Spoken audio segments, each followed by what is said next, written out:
Thank you. Na wasalimu nyote katika jina la Yesu. Hamjambo. Hamjambo tena. Kwanza kabisa nichukue fursa hii kumshukuru Mwenyezi Mungu kwa kutupa uhai. Secondly, nimshukuru Mungu kwa kutuwezesha sote kuwa hapa leo. Kuna wengi waliotarajia kuiona siku hii lakini hawakuweza. Si eti sisi ni wazuri zaidi kuwaliko, lakini ni kwa sababu ya upendo wa Mwenyezi Mungu na kwa sababu ya mipango yake kwa maisha yetu. Wow. Itifaki ikizingatiwa, mabibi na mabwana, wageni wote mliohudhuria huku siku ya leo. Najua wengi mmeshangazwa na Kiswahili changu mufti. Lakini kwa sababu kwanza nimlete mke wangu Elizabeth kwenyu. This is my wife Elizabeth. Na namjua ni Mswahili. Kwa hiyo mimi naongeleshwa Kiswahili usiku na mchana. Kama mnataka kumuona Joho wa Kisii, pili nimlete mwanangu, my son, anaitwa Christopher Chweya Matoke. Christopher, say hi. Mimi kijana wangu is the third born. Tuko na wasichana wawili wako nyumbani, Kayla and Kaylee, and then tuna last born kitinda mimba. Right. Yuko ndani. Na jina lake ni Nakai. Ladies and gentlemen, let me take this special opportunity to thank you all most sincerely for taking your time to be here tonight. Najua wengi muna vitu vingine vya kufanya. You have other things that you would have done tonight, but you are here. You are not here to waste your time. You can take that to the bank, that your time tonight will count and shape the politics of Kisii County, Kenya as a nation, Africa as a continent, and the world. And that is after we make Kisii County the model county. Yes. Ladies and gentlemen, kwanza niwaombe nafasi ili niweze kujieleza na kujileta kwenu, niweze kuwaeleza mimi ni nani, nimepitia wapi mpaka nimefika huko nilipo. Wow. I am a man born of a woman. My mother, right there, by the name Helen Matoke, Mama Tenova Kwani.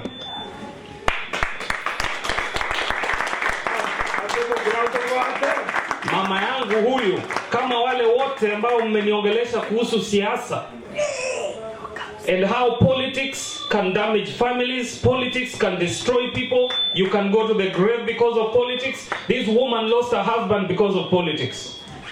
Na amezikwa yuko down in the grave, 6 feet under. Mama Isaransi. There are people who ask why I am doing what I'm doing. I lost my father at a tender age because of politics, because of what he stood for, because some people could not stomach what he stood for. The people of diaspora, you have shaped me to be the person that I am today, because most of my adult life I have been here in the diaspora. So I will give you a little background of where I started, how I have gotten to where I am, how I got to meet most of you. So my story goes back to 1985. Two teachers met, they fell in love, and they started a family. That's the late Christopher Matoke and my mother, Helen Mura Nyangena. There's 3 of us at home, and I'm the second born of 3 brothers. My elder brother Peter is not here tonight. He's in Kenya because as an elder brother, he believes in what I am doing, and he believes that Kisii County will be safe in the hands of Charles Matoke as governor. My brother has gone home 3 times campaigning for me even when I cannot go, because he believes in what I do. My younger brother Nelson, everybody in our home is unique in their own little way. Nelson has been home twice before the last time I went home. And all these people believe in the journey, and they believe in this process, and they know that this is the time. You know, we were answering those questions. Why? When? How? The when is now. There is no better time than now to liberate our people of Kisii County and to take Kisii County to the next level. Ladies and gentlemen, I want to tell you where I started. I went to a very local primary school. In fact, it was not local, it was an international school in those standards. That was Genesis Preparatory and Primary School in Kisii, which was owned by Madam Mary, an English woman who was married to a Kisii. And that is where the story began.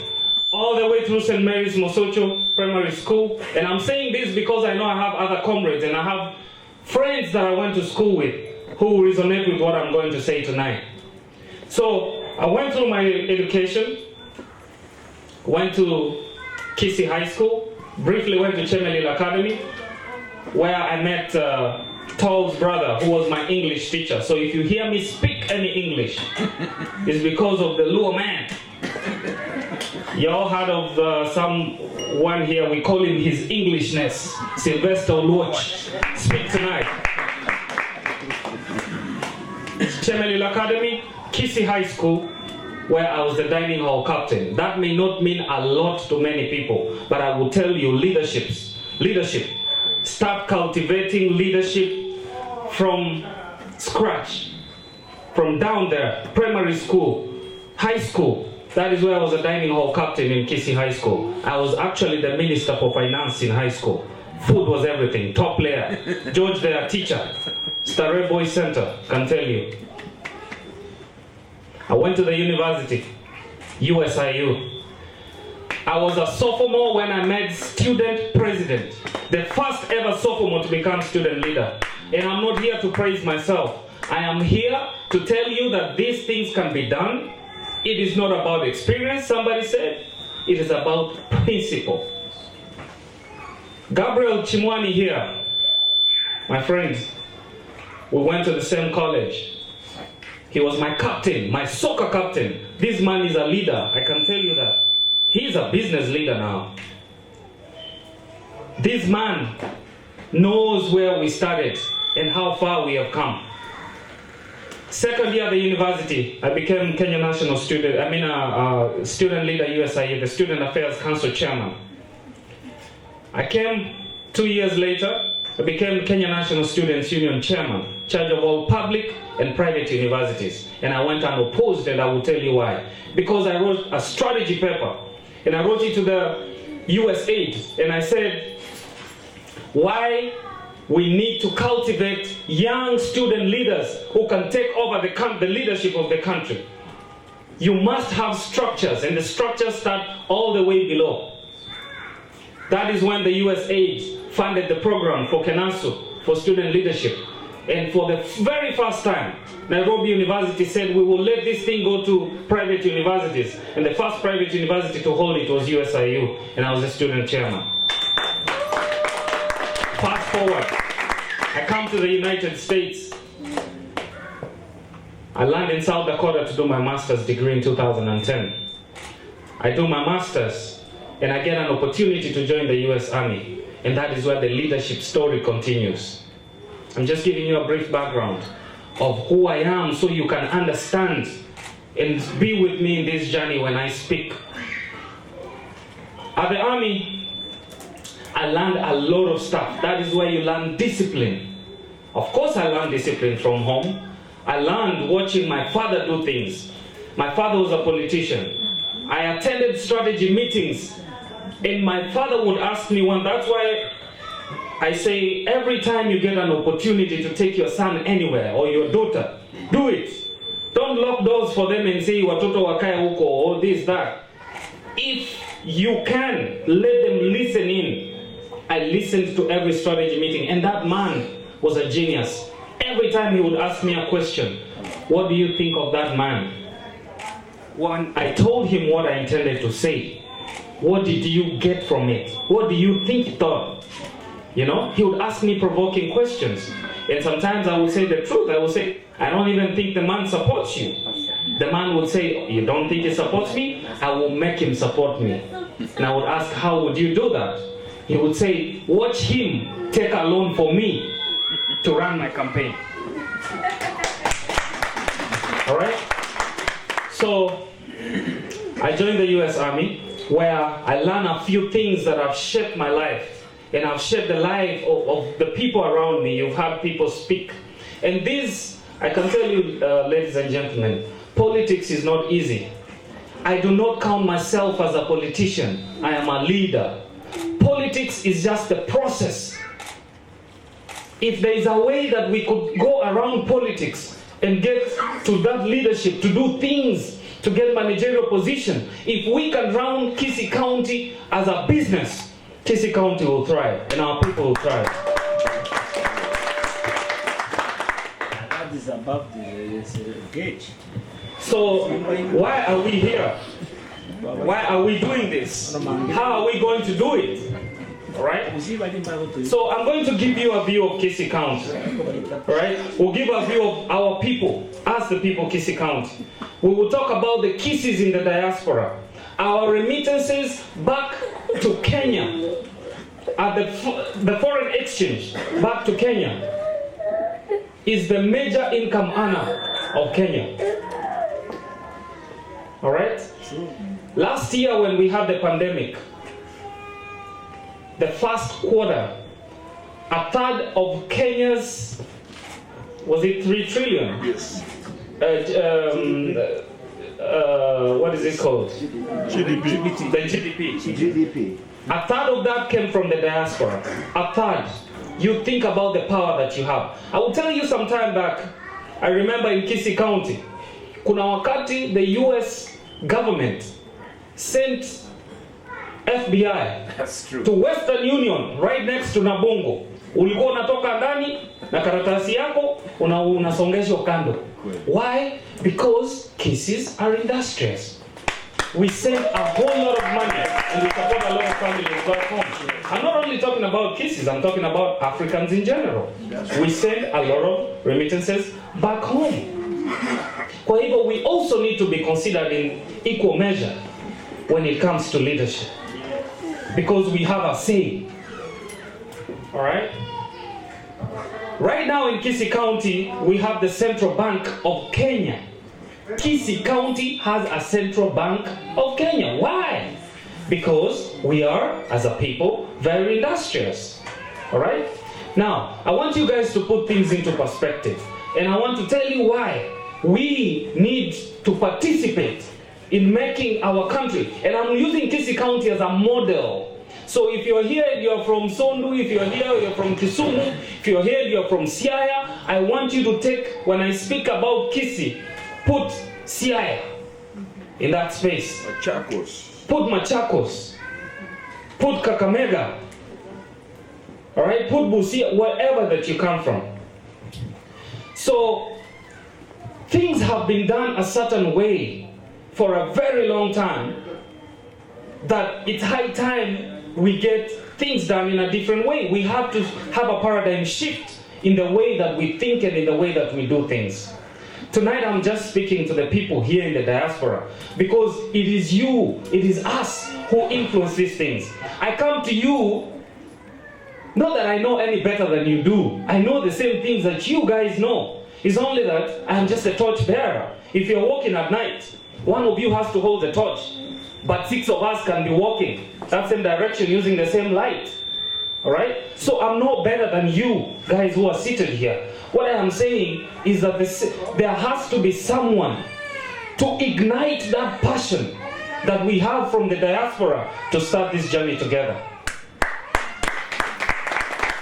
So ladies and gentlemen, Kisii County, we as a people, we are not saying that we need to change our family structures and our conviction on how we run our families. No, that is not what I'm saying. But the world is moving and the world is changing and we have to move with the world. Okay? I want, when a young man in Abagusii wakes up in the morning, I want him to be able to compete with a man in California. Same day, same time. Why? The internet. We can compete. We need, in America, anywhere you move, you will see a signpost written jobs.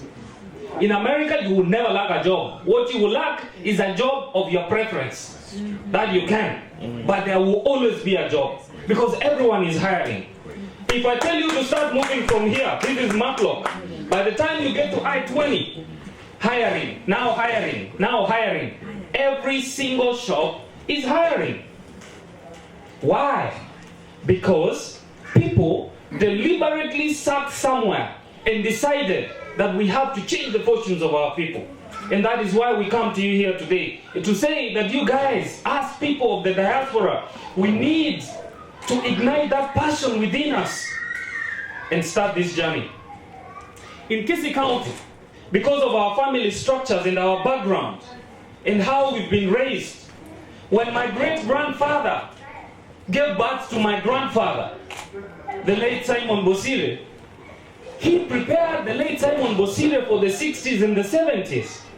When my father was born by my grandfather Simon Bosire, my father was born, Chweya Matoke. His father Simon prepared him for the 80s and the 90s. Okay? 70s, 80s, 90s. Now, I was born. My father gave birth to me, right? Yep. I am here. And my father prepared me for the 90s, 2000s, 2010, 2020s. My son was here, he spoke. He spelled his name, right? Yes. I have to start thinking on how my son will live in the next couple of years. We have to start finding solutions for the future. As a people, we have to start to be forward thinking. How do we do that? I will tell you, Kisii County is very small. Kisiis, we do not have land.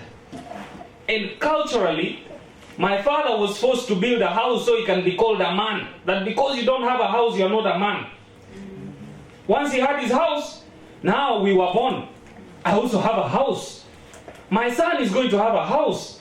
If we talk about the avocado industries, where do we have the land for the trees, for the avocado trees? Exactly.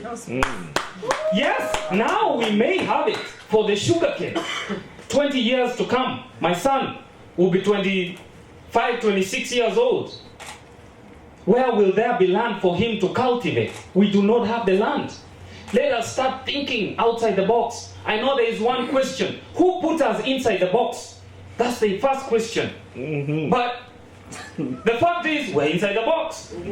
So let us find our way outside the box. As we all also try to find, we can find out later who put us inside the box. So before we find out that, while we are finding how to get outside the box, let us open our minds and start thinking. You guys are in the diaspora, and I will give you a sneak peek of what I'm talking about. So, Kisii County, our recurrent expenditure right now stands at 78%. For those who do not know, I'm an adjunct instructor who teaches at the university, and I teach economics. And I will break it down for you in very simple terms.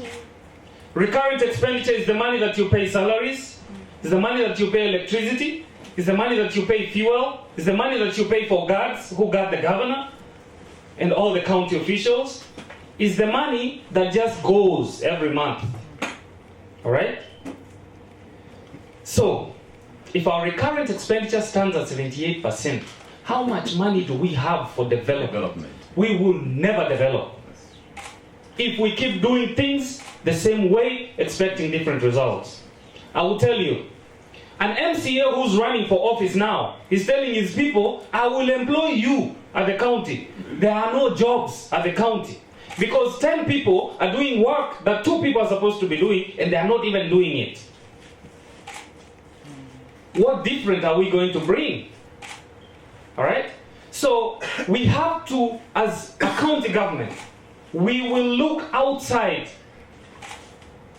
the government, the central government, the county government, and make jobs easy to get outside the government and make them lucrative. You make it easy for businesses to thrive. How do you do that? I will tell you. Industries, that is one. Those who know Kisii County well, when we had Kisii bottlers never had more than 600 employees. But every time a Kisii bottlers employee would walk into a restaurant, a nightclub, whatever, you will know them. The confidence. They will walk in and you say, that guy is a sales rep at Kisii Bottlers. Why? It was the pride of Kisii County. Now, economics again. Matters demand and supply. Money would trickle down. When you have 600 people making at least $300, $400, that is 30,000, 40,000 shillings every single month. Those are the same people who would be spending in town. And when they spend, that money trickles down. I will give you a sneak peek on how we can do this, because I have people in here that we have spoken and we have talked to companies and we have done our research. There are companies here who would want to do business back home, but they do not trust the people, because every time they go, they hit certain hurdles. Assuming, I'm just saying hypothetically speaking, we have county government land and we give a parcel of land to a company here in the diaspora, in the United States, and we say, we have given you this land. You put a call center with 3,000 employees. Maybe we can say a third of those employees have to come from Kisii County. But I will tell you, my people, whether or not they come from Kisii County, we have 3,000 people now employed in Kisii County, working in the private sector. I am not saying that I will take over the county government and force people to quit their jobs and kick people out from their jobs. No, we will make jobs with the private sector very lucrative for them to just leave voluntarily from government and go to the private sector. How do you do that? I want you guys to do a simple math. Assuming we just convince one company to open a call center in Kenya, in Kisii County to be precise. We give them county government land and we tell them this is public land. Set up your call center here, 3,000 people. In America, maybe they make between $15 and $18 an hour, right? If you add on all these add-ons like for healthcare, money for dental, all these other things, comes to about $25 an hour, right? That makes it about $1,000 a week, $4,000 a month, right? We tell this company, we will give you the best of the best. Get people even from Ethiopia, wherever you want to get them. Bring them to Kisii County. Give them these call center jobs. Pay them $1,000 each a month. 3,000 people. First shift, 6 a.m. to 2 p.m. 1,000 people. Making $1,000 a month. A month, not even a week, just a month. So that these companies can also get relieved. All right? Save as much money as they can, because businesses are about maximizing on profits and reducing as much as they can on cost. Thank you. Okay? So, this company it has 3,000 people, 6 a.m. to 2 p.m. first shift. 2 p.m. to 10 p.m. second shift. 10 p.m. to 6 a.m. third shift. 3,000 people employed in Kisii County. You have just made Kisii County a 24-hour economy. And I will explain. Wow. That is just one company. I will explain.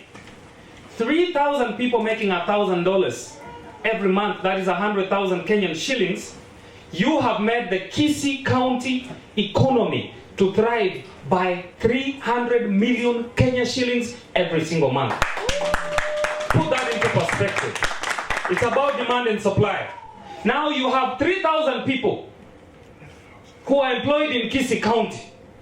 When I leave my job at 6 a.m., what do? I go straight to buy tomatoes. I go hang out with my friends. That is a 24-hour economy. That is how it's created. So there's a mama mboga who has to wake up at 10 p.m., who has to be up at 10 p.m. so they can sell their mboga. Now, matters demand supply again. If a tomato goes for 20 shillings, now there is too much money chasing limited resources. So what are you creating? So, tomato that goes for 20 shillings, I can easily sell it for 30 because there is 3,000 people who need the same tomato and who have what is called the purchasing power, who have the money to buy that same tomato. So ladies and gentlemen, I will tell you why our county governments are bloated. So you know how in the diaspora, if you park your car downtown Fort Worth, downtown Dallas, you park it during the week, midweek, there is no one to give you a receipt for parking that car there, right? No.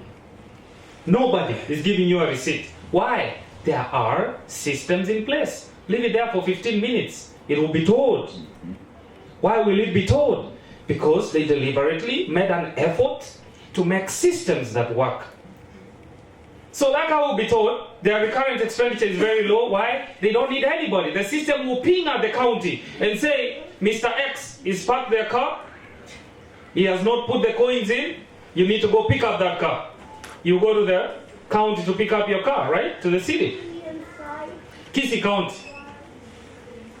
Montonaro Kolikama listi. Ayomo. Montonaro Wate Ligu. Montonaro Wate Kebungo. Montonaro Wate Keburi.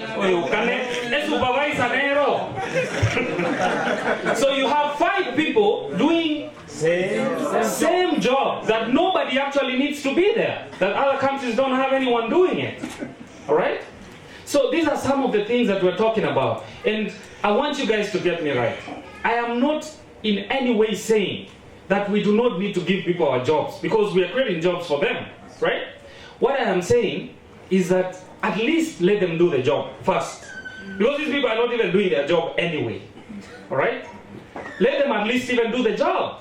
Then secondly, you have 5 people doing a job that maybe one person needs to do, okay? And do it effectively. So, if we talk about recurrent expenditure, there is so much that we can do with the resources that we are given. I will take you back to what I was saying about land in Kisii.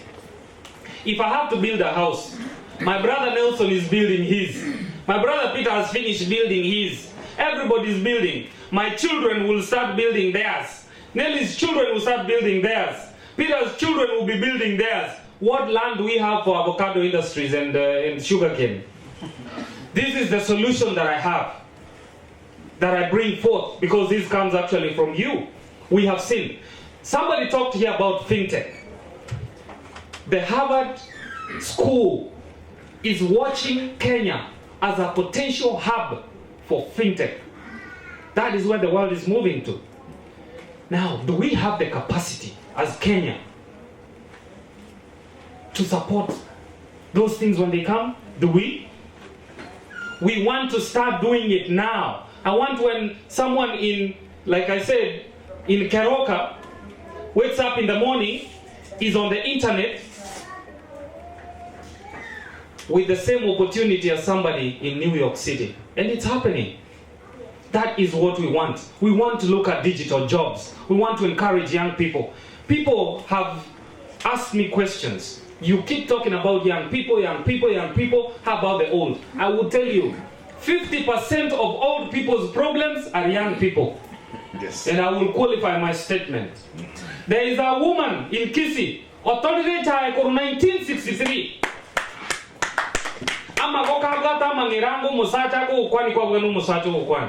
Since 1963. There is a man. They have sold their land to take their children to school. They go to school, college, they speak fluent English. University of Nairobi. I went to the University of Nairobi. If you don't put the, you do not agree. In the Chang'an, then they will chase you. How can you talk about Nairobi University without putting the Nairobi University? It has to be the. These boys and girls are back home.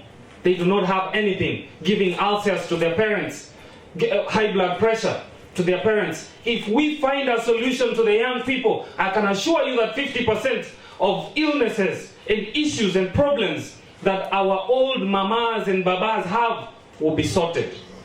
Because they have invested so much in their children, and they want to see a future for their children.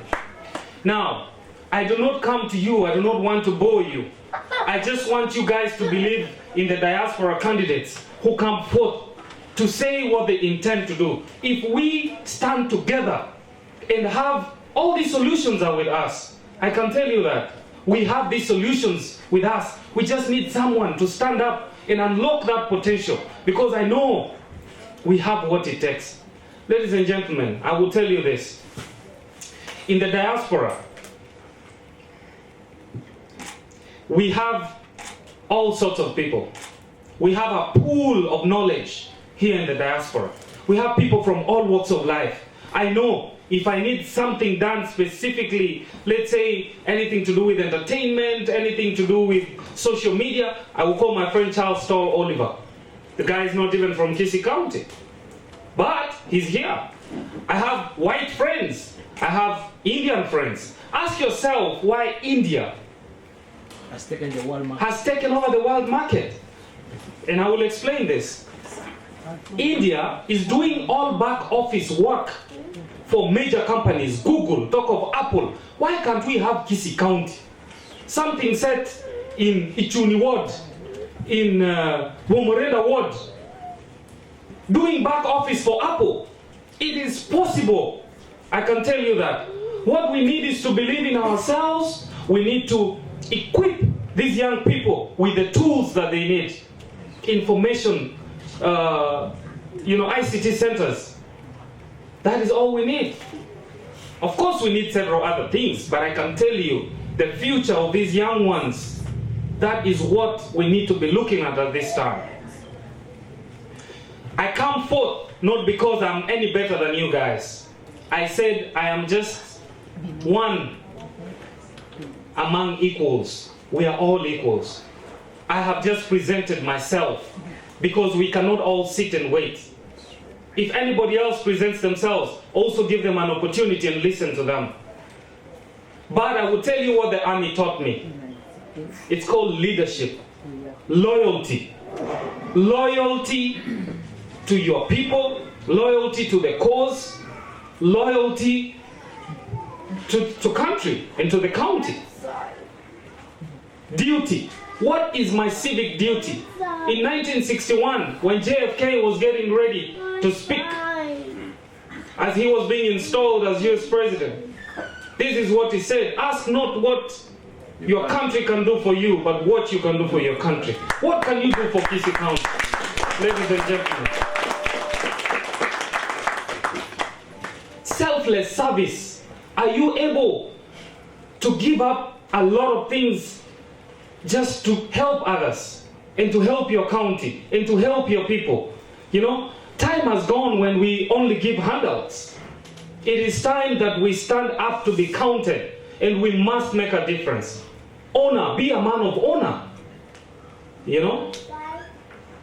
Think about our county, think about our people. Somebody said here that we need to make Kisii County or whatever county that you come from so lucrative that people don't need to come from there and come here.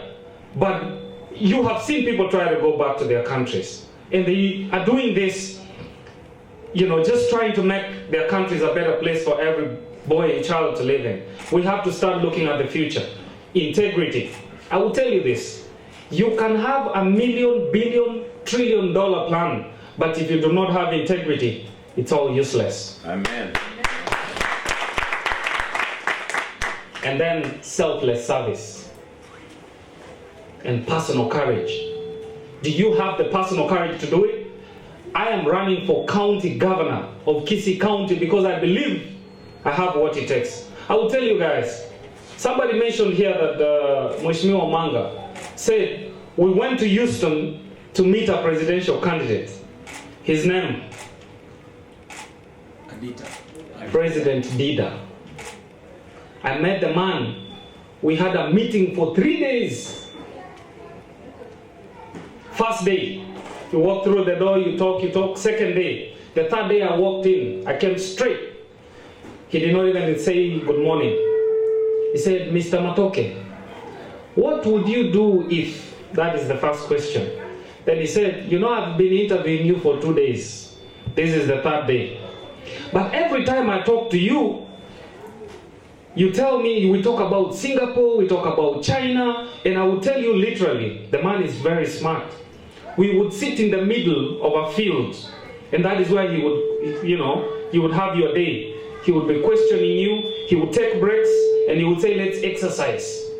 You exercise, do push-ups, this, that, and then he'll bring you back to the meeting. 3rd day he said, Me, I get tired. I have asked you questions. I have been interviewing you. This is the 3rd day. But every time we talk about Singapore, we talk about China, we talk about Japan, and this is how you finish. But you know, in Kisii County, he said, you have limited your mind too thin. Right? He said, I see you as my potential running mate for president. And you are here telling me about Kisii County every time. So let me tell you guys that we have what it takes. But all I am asking you is that you have to rise up. Come with me and let us help Kenya become Kisii County, Kenya as a country, Africa, and the world can take Kisii County as a model county for the rest of the world. So with all that said and done, ladies and gentlemen, for tonight I do not want to bore you. I know we are going to engage in other forums. I know, you know, I talk to a lot of you in many forums. Proposals are coming and I will be engaging a whole lot of you. I know the party is an issue. Running mate is an issue. There are offers for us to become running mates. There are offers for us to go for Senate. There are offers for us to do this and that. All those things will come. Politics is not easy. I know that, I can tell you. And I will tell you because that woman sitting there lost her husband because he was killed because of what he stood for, because of politics, because of what he wanted to do for the people. But if I can stand before you seeking the same positions that my father sought and he was killed for, do you think I do not pray to a God? I pray to a living God. And I ask God to give me direction. All I am asking you guys is to pray for us. You know, ile maombi tu, ile munaweza peana. And if you can take your cell phones and call your people back home, give them a message of hope. The only thing we are selling is hope, nothing more. I want to finish my speech here tonight and wish you, for those that I did not wish, a happy Thanksgiving, a Merry Christmas, and a prosperous 2022. Thank you, ladies and gentlemen, for listening to me. Thank you.